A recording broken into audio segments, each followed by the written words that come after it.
आज भारतवर्ष के कोने कोने में करवा चौथ का व्रत मनाया जाता है।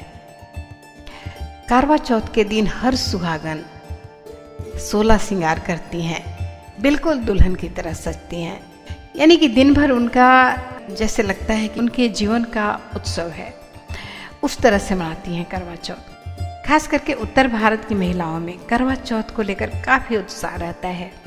इस दिन महिलाएं पूरे दिन निर्जला व्रत रखती हैं और रात में चंद्रमा को अर्घ्य देने के साथ चांद और अपने पति का दर्शन करती हैं। उसके बाद ही पति के हाथ से पानी पीकर अपना व्रत पूरा करती हैं।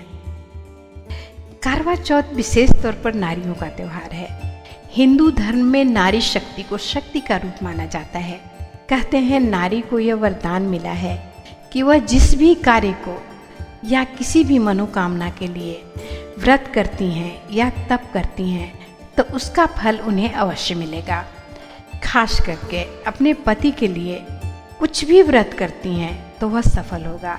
जैसे कि एक और माता पार्वती ने शिव जी को पाने के लिए व्रत किया था और उसमें सफल हुई थी, और दूसरी ओर सावित्री अपने तप के बल पर अपने पति को यमराज से छुड़ा कर ले आई थी। यानी कि नारी में इतनी शक्ति होती है कि वो जो कुछ भी चाहें हासिल कर सकती हैं। इसलिए करवा चौथ के रूप में अपने पति की लंबी उम्र के लिए एक तरह से वो तप करती हैं। पौराणिक कथाओं के अनुसार करवा नाम की पतिव्रता स्त्री थी। उनका पति एक दिन नदी में स्नान करने गया तो नहाते समय एक मगरमच्छ ने उनका पैर पकड़ लिया। उसने अपनी पत्नी करवा को सहायता के लिए बुलाया। करवा के सतीत्व में काफी बल था। नदी के तट पर अपने पति के पास पहुंचकर अपने तपोबल से उन्होंने मगरमच्छ को बांध दिया। फिर करवा मगरमच्छ को लेकर यमराज के पास पहुंची। यमराज ने करवा से पूछा कि हे देवी, आप यहाँ क्या कर रही हैं और आप चाहती क्या हैं? करवा ने यमराज से कहा कि इस मगर ने मेरे पति के पैर को पकड़ लिया था, इसलिए आप अपनी शक्ति से इसे मृत्यु दंड दीजिए और इसे नरक ले जाइए। यमराज ने करवा से कहा कि अभी इस मगर की आयु शेष है, इसलिए वह समय से पहले मगर को मृत्यु नहीं दे सकते।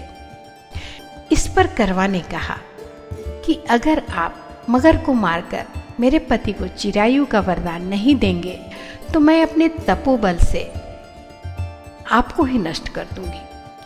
करवा माता की बात सुनकर यमराज के पास खड़े चित्रगुप्त सोच में पड़ गए, क्योंकि करवा के सतीत्व के कारण ना तो वह उसे शाप दे सकते थे और ना ही उसके वचन को अनदेखी कर सकते थे।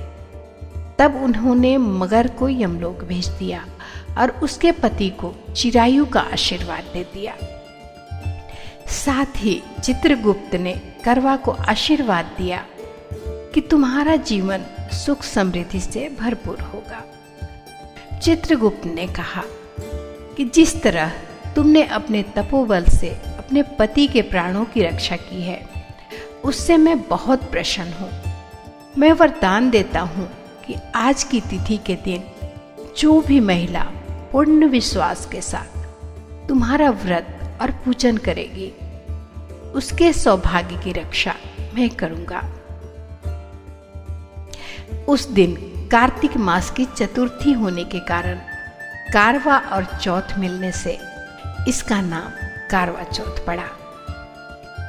इस तरह से माँ करवा पहली महिला है जिन्होंने अपने सुहाग की रक्षा के लिए न तो केवल व्रत किया बल्कि करवा चौथ की शुरुआत भी की। इसके बाद भगवान श्री कृष्ण के कहने पर द्रौपदी ने इस व्रत को किया था, जिसका उल्लेख वाराह पुराण में मिलता है। आज करवा चौथ के दिन हम माता करवा से विनती करते हैं कि हर सुहागन का सुहाग अमर रहे, वो जब तक इस पृथ्वी पर रहें सुहागन रहें। जय करवा मैया।